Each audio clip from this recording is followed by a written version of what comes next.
யோசேப்பின் வாழ்க்கையில ஈனப்படுத்தப்பட்ட காலத்திலே யோசேப்பு தன் சகோதரர்களிடத்தில் கெஞ்சினதை வேதம் நமக்கு காண்பிக்கிறது.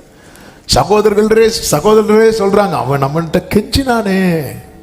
சகோதரர்கள் எப்படி கெஞ்சிருப்பான், உயிருக்காக இப்படி கை நீட்டி கெஞ்சிருப்பான்.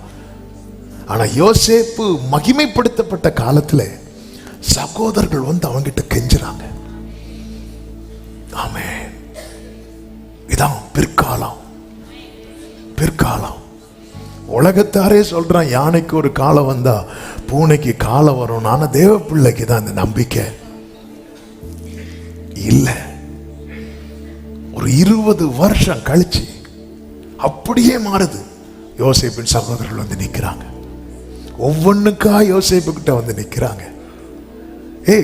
யோசேப் என்று தன்னை வெளிப்படுத்தின பிறகு அவர்கள் யோசேப்பா தூக்கவன அடுத்த குழியில போடு, அப்படி இல்லை. அவர்களுக்கு இன்னும் பயம் உண்டாயிட்டு. ஏன் தெரியுமா? இப்பொழுது யோசேப்பு தரித்திருக்கிறது அவர்கள் தகப்பன் கொடுத்த வஸ்திரம் அல்ல, மகிமையின் வஸ்திரம், ராஜ வஸ்திரம். உன்னை பார்க்க வேண்டிய விதத்துல உன்னை சுத்தி இருக்கிறவங்க பார்த்தால் தான் உன் கூட கர்த்தர் இருக்கிறார் என்பதை.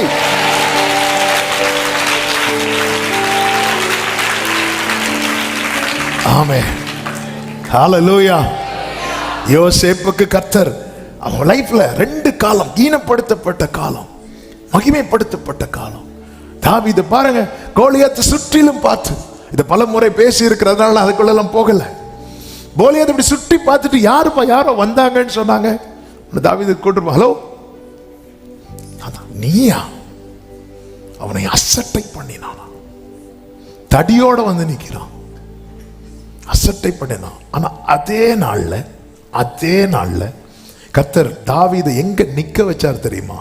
கோலியாத்துக்கு மேல. இதுதான் தேவனுடைய செயல். உயர்ந்தவனை தாழ்த்தி தாழ்ந்தவனை உயர்த்துகிறவர், எளியவனை குப்பையிலிருந்து எடுத்து பிரபுக்களோடு உட்கார வைத்து. தேவ பிள்ளைகளே, நம் தேவன் யார் என்பதை புரிந்து கொள்ள வேண்டும். உபத்திரவப்படுகிறவனுடைய உபத்திரவத்தை அற்பமா எண்ணாமலும் அவனுக்கு தம்முடைய முகத்தை மறைக்காமலும் இருக்கிறவர். அவன் ஈனப்படுத்தப்பட்ட காலத்தில் கர்த்தருடைய விசேஷித்த கிருபையும் பார்வையும் அவன் மேல இருக்கிறது. எதற்கு தெரியுமா? அவனை கர்த்தர் மகிமைப்படுத்த. எலிகு என்பவன் யோபுவின் இடத்தில் சொல்லும் ஒரு வார்த்தை உண்டு, அருமையான வார்த்தை. யோபு 36வது அதிகாரம் அதனுடைய 15-16 வசனங்களிலே சிறுமைப்பட்டவர்களை அவர் என்ன செய்கிறாராம்? சிறுமைக்கு நீங்களாக்கி அவர்கள் ஒடுக்கப்பட்டிருக்கையில் அவர்கள் செவியை திறக்கிறார். சொல்லிவிட்டு அடுத்த வார்த்தை, அப்படியே அவர் உம்மையும். அவருடைய கேரக்டர் என்ன தெரியுமா? கர்த்தர் யார் தெரியுமா? சிறுமைப்பட்டவர்களை சிறுமைக்கு நீங்களாக்குவார். அவர் சிறுமைப்பட்டவர்களை சிறுமைக்கு நீங்களாக்குவாரா? ஆக்குவார். அப்படியே எனக்கு செய்வார். தேவன் யார்? ஜெபத்தை கேட்கிறவரா? கேட்கிறவர். ஏன் ஜெபத்தையும் கேட்பார். தேவன் யார்? நெருக்கத்திலிருந்து விசாலத்தில் கொண்டு வருகிறவரா? கொண்டு வருகிறவர். ஏன் நெருக்கத்திலிருந்து விசாலத்தில் கொண்டு வருவார். தேவன் யார்? எளியவனை குப்பையிலிருந்து உயர்த்துகிறவரா? என்னை உயர்த்துவார். அப்படியே அவர் உம்மையும். சொல்லிவிட்டு அடுத்த வார்த்தை, உம்முடைய போஜன பந்தி ஆமென் கொழுமையான பதார்த்தங்களால் நிறைந்திருக்கும். அதுல ஒரு வார்த்தையை பார்த்தீங்களா? அப்படி அவர் உம்மையும் நெருக்கத்தில் நின்று விலக்கி. அடுத்த வார்த்தை, ஒடுக்கமில்லாத விசாலம். எல்லாரும் இந்த வார்த்தையை கன்ஃபஸ் பண்ணுங்க, சொல்லுங்க, ஒடுக்கமில்லாத விசாலம். எல்லாரும் சொல்லுங்க பார்க்கலாம், ஒடுக்கமில்லாத விசாலம். எல்லாரும் சத்தமா சொல்லுங்க பார்க்கலாம். வலது கரத்தை உயர்த்தி சொல்லுங்க பார்க்கலாம். அதன் அர்த்தம் என்ன? ஒரு இடத்துல இருந்து இன்னொரு இடத்துக்கு போறோம். ஒரு இடத்துல ஒரு பிரச்சனை இருக்கு, இன்னொரு இடத்துல போனாங்க வேற பிரச்சனை. யோசேப்புக்கு வீட்டுல யாரு பிரச்சனை? போர்த்திபார் வீட்டுல. அப்போ பிரச்சனை இருக்கு. அப்போ அந்த இடத்துல என்ன இருக்குன்னா ஒடுக்கம் இருக்கு. ஆனால் கர்த்தர் அவனை ஒடுக்கமில்லாத ஒரு விசாலத்துல வைப்பார் பாருங்க. அதன் பிறகு பிரச்சனைகள் எல்லாம் யோசேப்பால சால்வ் தான் ஆகுதே தவிர, யோசேப்பை கர்த்தர் எங்க கொண்டு வைத்தார் தெரியுமா? ஒடுக்கமில்லாத. இந்த பகல் வேளையில சிலரோடு கர்த்தர் தீர்க்க தரிசனமாய், ஆமே, நீ ஒரு இடத்துல இருந்து இன்னொரு இடம் அங்கேயும் பிரச்சனை, இன்னொரு இடத்துல இருந்து இன்னொரு இடம் அங்கேயும் பிரச்சனை. உன் பிற்காலம் எப்படி இருக்க தெரியுமா? ஒடுக்கம் இல்லாத விசாலத்திலே. ஹல்லேலூயா, ஹல்லேலூயா. எத்தனை பேர் விசுவாசிக்கிறீங்க?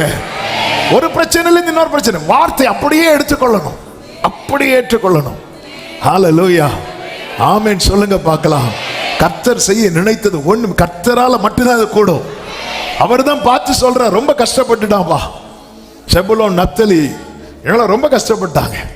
இதெல்லாம் கர்த்தர் சித்தமானால் சண்டே கொஞ்சம் கேட்க போறோம்.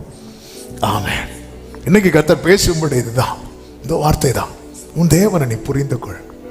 அவர் சிறுமைப்பட்டவனை சிறுமை நின்று நீங்களாக்கி விடுவிக்கிறார். அப்படியா?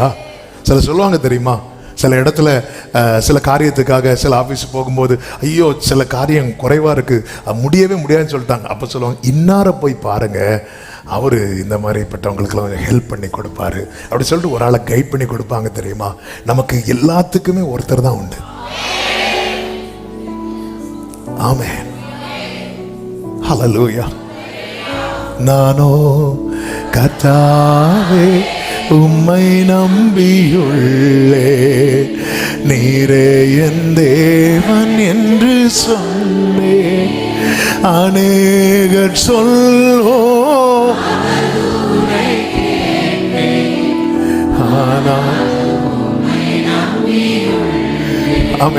ஒடுக்கமில்லாத சில பிரச்சனை, ஒரு பிரச்சனையிலிருந்து வெளியே வந்த பாடா முடிஞ்ச இங்க வேற. யோசேப்பு மகிமைப்படுத்தும் காலம் வரும் வரைக்கும் அவன் போற இடத்துலலாம் ஒரு ஒடுக்கம் இருந்து கொண்டே இருந்தது. அதனால் அதுதான் ஒரே லைன்ல பைபிள்ல சொல்லப்பட்டிருக்கும், அவன் விலங்கிடப்பட்டு. 105வது சங்கீதத்துல அருமையா இந்த வார்த்தை இருக்கும் பாருங்கள், அவன் விலங்கிடப்பட்டு கொண்டு போகப்பட்டான். 105வது சங்கீதம். கர்த்தருக்கு மகிமை உண்டாவதாக. வாசிங்க.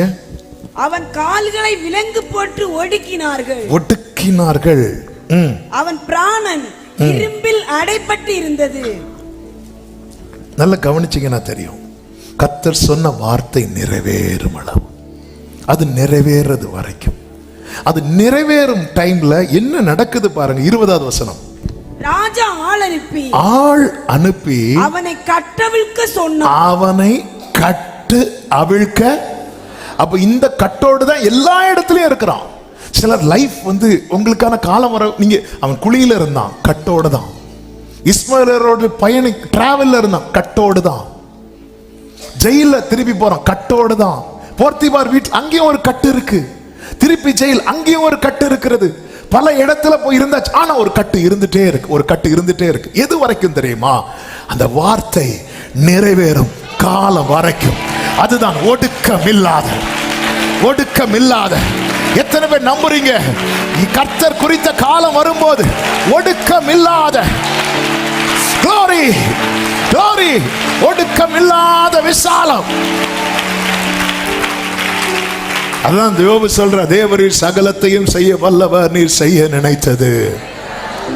அதனாலதான் சிலர் பாருங்க இடத்தை மாத்தி பார்ப்பாங்க, இடத்தை மாத்தி பார்ப்பாங்க, வேலையை மாத்தி பார்ப்பாங்க, சிலர் பேரை கூட மாத்தி பார்ப்பாங்க. ஆமென்.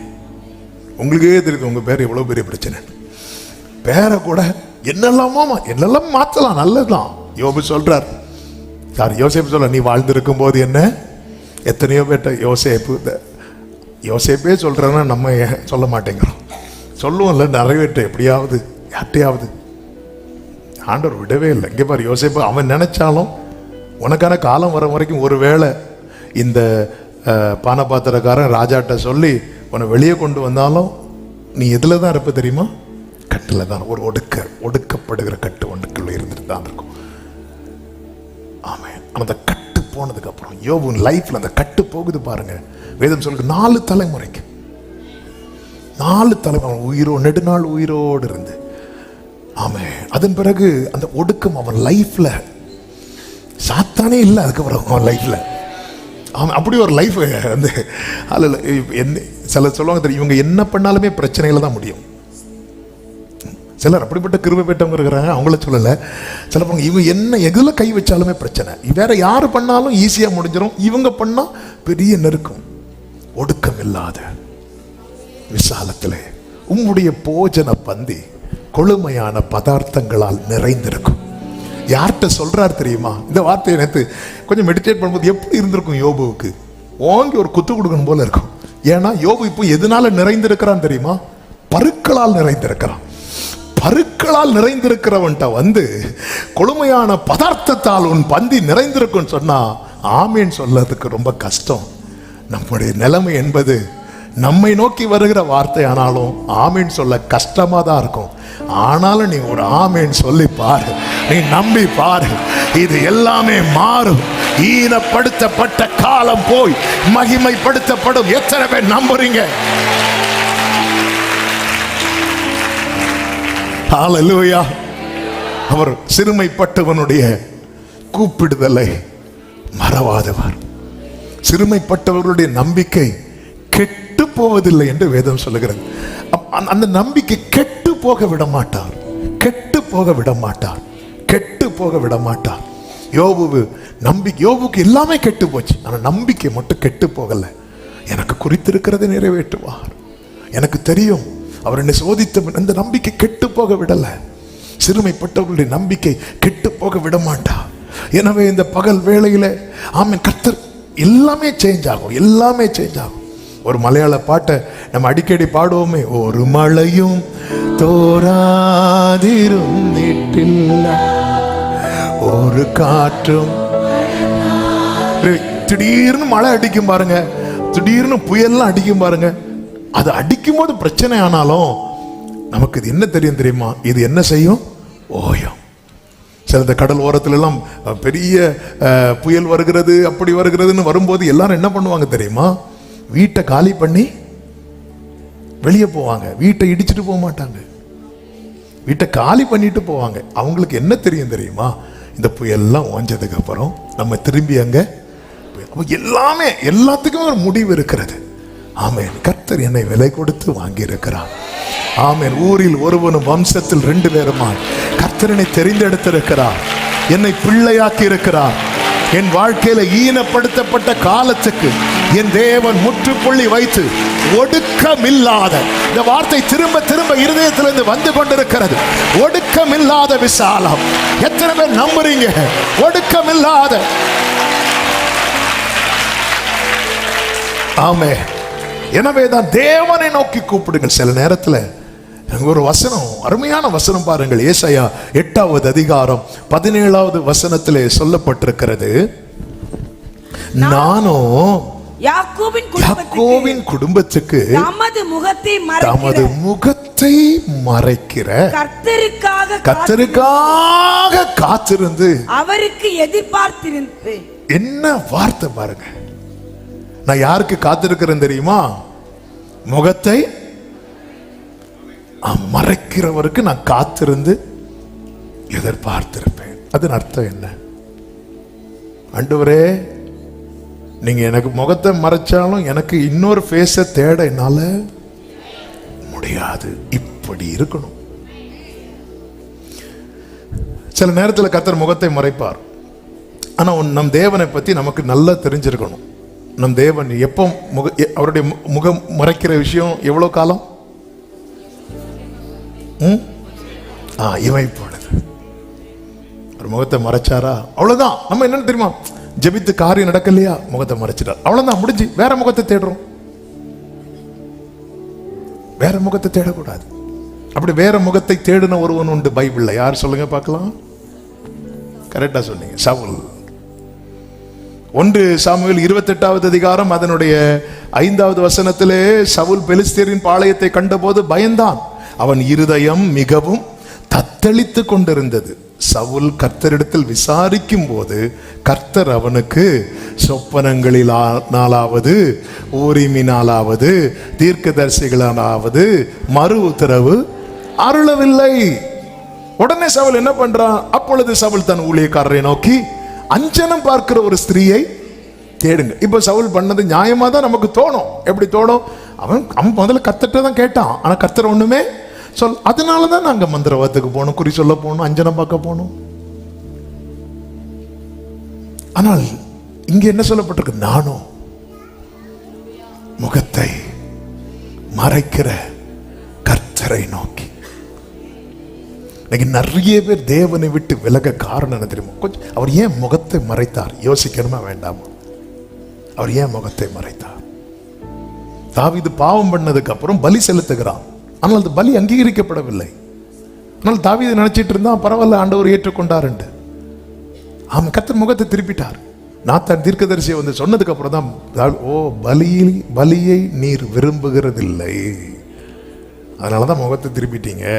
உடனே ஆண்டவர், இனி நான் வேற அப்படி இல்லை, அப்பா என்னை மன்னிச்சிருங்க ஆண்டவரே, என்னை கழுவுங்க அப்பா, என்னை சுத்திகரிங்க ஆண்டவரே, சுத்தி தாங்கப்பா. அப்படி உடையும் போது இப்போ தாவீதுக்கு ஃபீல் ஆகுது. அவர் பார்க்கிறாரு, ஆண்டவரே நீர் விரும்பும் பலி நொறுங்குண்ட இருதயம். நொறுங்குண்ட இருதயத்தை நீங்க புறக்கணிக்க மாட்டீங்க. இப்போ நான் உங்களுக்கு பலி செலுத்துறேன் ஆண்டவரே. அவர் முகத்தை, ஜெபத்துக்கு பதில் வரலையே உடனே வேற முகத்தை தேடாதீங்க. சவுல் பாருங்க, கர்த்தர்ட்ட தான் தேடுறான், பதில் வரல. உடனே ஏன் பதில் வரல? ஆண்டவரே ஒரு விசை அவன் ஆண்டவர் சமூகத்தில் விழுந்து கிடப்பான் என்றால் அவன் உடனே ட்ராக்க மாத்திரம். அஞ்சனம் பார்க்கிறவங்க, குறி சொல்றவங்க, அவங்கள்ட்ட போவோம், இவங்கள்ட்ட போவோம், இப்படி எத்தனை பாதையை தேடி தேடி அவங்கள்ட்ட போய், இவங்கள்ட்ட போய், அங்க போய், இங்க போய், ஏன்னா இங்க நடக்கல, அங்க நடக்கல, இன்னார்ட்ட போனா நடக்கும், அன்னாருக்கே நடக்க முடியல. சவுல போல இருக்காதீங்க, சவுல போல இருக்காதீங்க. இயேசு ஜெபிக்க சொல்லி கொடுக்கும் போது ஒரு சிநேகிதன் தன் சிநேகிதன் வீட்டுக்கு போறான். பாதி ராத்திரியில போய் கதவை தட்டுறான். உள்ள இருக்கிறவன் சொல்றான், என்னை தொந்தரவு பண்ணாத. வந்து ஃபேஸே காட்டல, உள்ள இருக்கிறவர் ஃபேஸே காட்டல, சவுண்ட் மட்டும் கேட்குது, ஏய் டிஸ்டர்ப் பண்ணாத அப்படின்னு. உடனே வெளியிருந்து தட்டுறவன் நிறுத்தல. அவன் என்ன செய்து கொண்டே இருந்தான் தெரியுமா? தட்டிக்கொண்டே இருக்கிறான், தட்டிக்கொண்டே இருக்கிறான். ஏன்னா அவன் வேற யார் வாசலையும் தட்ட, அதாவது ஆண்டவரே எனக்கு உங்ககிட்ட கேட்க வெக்கமே இல்லை ஆண்டவரே, ஆனா எனக்கு வேற யார்கிட்ட கேட்கறதுக்கு வெக்கமா இருக்கு ஆண்டவரே.